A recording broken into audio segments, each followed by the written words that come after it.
Hello everyone, আজকে আমাদের নবম এবং দশম শ্রেণীর প্রথম ক্লাস।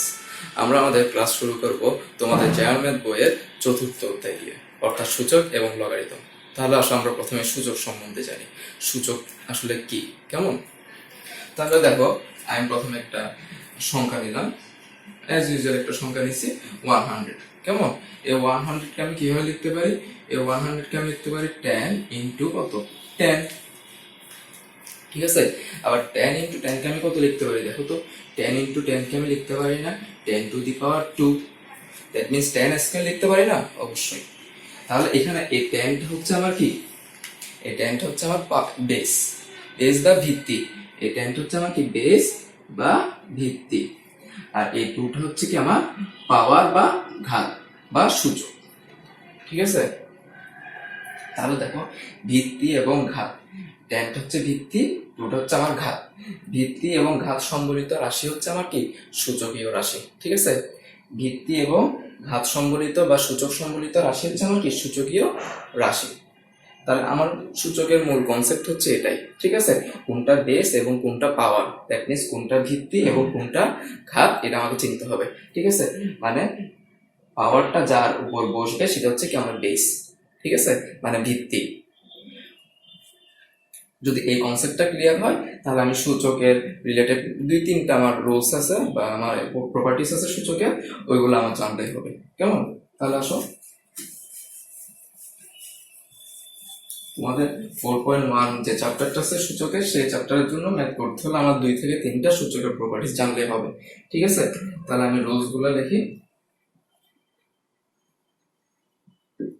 রুলস 1 নম্বর, দেখো, 1 নম্বরে আমি লিখতে পারি a to the power m into a to the power n is equals to a to the power m plus n।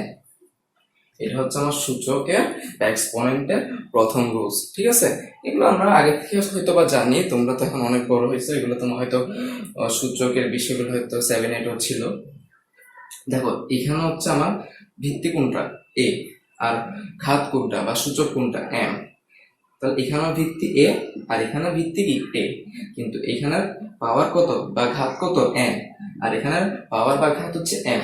দেখো, যদি দুইটা রাশির যদি ঘাত একই হয়, তাহলে দুইটা রাশির যদি ভিত্তি একই হয়, দুইটার কি ভিত্তি একই। দেখো, আমি তোমাকে বলি, দুইটার কি ভিত্তি একই, দুইটার ভিত্তি কি? এ। ঠিক আছে, ভিত্তি যদি একই হয়, কিন্তু যদি আমার পাওয়ার যদি ভিন্ন হয় সেটা সমস্যা নেই, কিন্তু ভিত্তি যদি একই হয় এবং তারা যদি গুণ আকারে থাকে, তারা কি আকারে থাকে? গুণ আকারে থাকে। তারা যদি এবং গুণ আকারে থাকে, তাহলে আমি লিখতে পারি কত? এই দুইটা ভিত্তিকে একটা করে লিখতে পারি, শুধু এ লিখতে পারি, এবং গুণ আকারে থাকলে তাদের উপরে যে পাওয়ারটা থাকবে সেটাকে আমি কি করতে পারি? যোগ আকারে লিখতে পারি। এটা হচ্ছে আমার প্রথম প্রপার্টিস বা প্রথম রুলস সূচকের। ঠিক আছে, অর্থাৎ a to the power m into a to the power n is equals to a to the power n plus m। ঠিক আছে, দেখো, দুইটার ভিত্তি আমার সেম, মানে দুইটার বেসই আমার সেম, দুইটাকে আমি একটা লিখছি, আর গুণ আকারে থাকলে পাওয়ার দুইটা কি হবে? যোগ হবে। ঠিক আছে, এটা হচ্ছে আমার কি? প্রথম রুলস।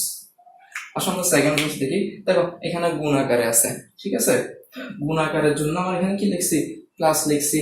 যদি দুইটা রাশি যদি গুণ আকারে থাকে এবং তাদের ভিত্তি যদি একই হয়, তাহলে কি হবে? পাওয়ার দুইটা যোগ হবে। এখন যদি দুইটা রাশি যদি ভাগ আকারে থাকে, দ্যাট মিনস রুলস হচ্ছে আমার 2 a to the power m divide by কত? a to the power n। তাহলে ইজ ইকুয়ালস টু আমি কত লিখতে পারি? দেখো, এইটার ক্ষেত্রে আমার ভিত্তি কত? a। এটার ভিত্তি কি? a। দুইটার ভিত্তি সেম, কিন্তু পাওয়ার আমার ডিফারেন্ট বা ঘাত আমার ডিফারেন্ট। ভিত্তি যদি একই হয় এবং তারা কি আকার আছে? ভাগ আকার আছে। ঠিক আছে, তাহলে কি হবে? দেখো, আমি দুইটা ভিত্তিকে একটা আকারে লিখতে পারি এবং পাওয়ার দুইটা কি হবে? বিয়োগ হবে। গুণ আকারে থাকলে পাওয়ার দুইটা যোগ, ভাগ আকারে থাকলে পাওয়ার দুইটা বিয়োগ। That's it. এটা হচ্ছে তোমাদের সূচকের দুইটা নর্মাল ফর্মুলা। কেমন? দুইটা নর্মাল ফর্মুলা। এই দুইটা যদি ফর্মুলা মাথায় রাখতে পারো, মোটামুটি তুমি ম্যাথ করতে পারবা। ঠিক আছে, একটা নর্মাল ছোট বিষয় আছে, এটাও দেখতে পারো, এটা আমরা সবাই জানি।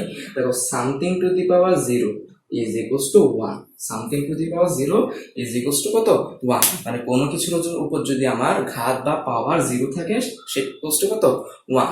ঠিক আছে, তবে এটা আমি নর্মাল ভাবে তোমাদেরকে দেখাইতে পারি কিভাবে হয়। দেখো, আমি যদি a ভাগ a লিখি, a ভাগে কাটাকাটি করলে কত হয় 1 হয়, 1 লিখলাম। কেমন? তাহলে দেখো এটার উপরে পাওয়ার কত 1, এটার উপরে পাওয়ার কত 1। ঠিক আছে, তাহলে আমার সেকেন্ড রুলস আমার কি বলতেছে, দুইটারে যদি আমার ভিত্তি একই হয় তাহলে পাওয়ার দুইটা কি হয় মাইনাস হয়। তাহলে কি লিখতে পারি, এরপরে লাইন আমি কি লিখতে পারি, a পাওয়ার এটারও 1 এটারও 1, তাহলে সেকেন্ড রুলস অনুসারে কি লিখতে পারি 1 মাইনাস 1 ইজ ইকুয়ালস টু কত 1। তাহলে কি লিখতে পারি, a 1 মাইনাস 1 সমান কত 0 ইজ ইকুয়ালস টু কত 1। দেয়ারফর তাহলে দেয়ারফর আমি কি লিখতে পারি, therefore a to the power 0 equals to কত 1। কেমন? তাহলে something to the power 0 is equals two কত 1, কোনো কিছুর উপর যদি পাওয়ার যদি আমার 0 হয় সেটা কত হবে, তার ভ্যালু হবে 1। তাহলে এই যদি তোমরা এই দুই তিনটা যদি ফর্মুলা যদি মাথায় রাখতে পারো, আমরা তোমাদের 4.1 চ্যাপ্টারে ম্যাথগুলো করতে পারবো। তাহলে আমরা নেক্সট ক্লাসে তোমাদের 4.1 এর কয়েকটা প্রবলেম সলভ করবো। কেমন? Okay, that's it, till then take care, আল্লাহ হাফেজ।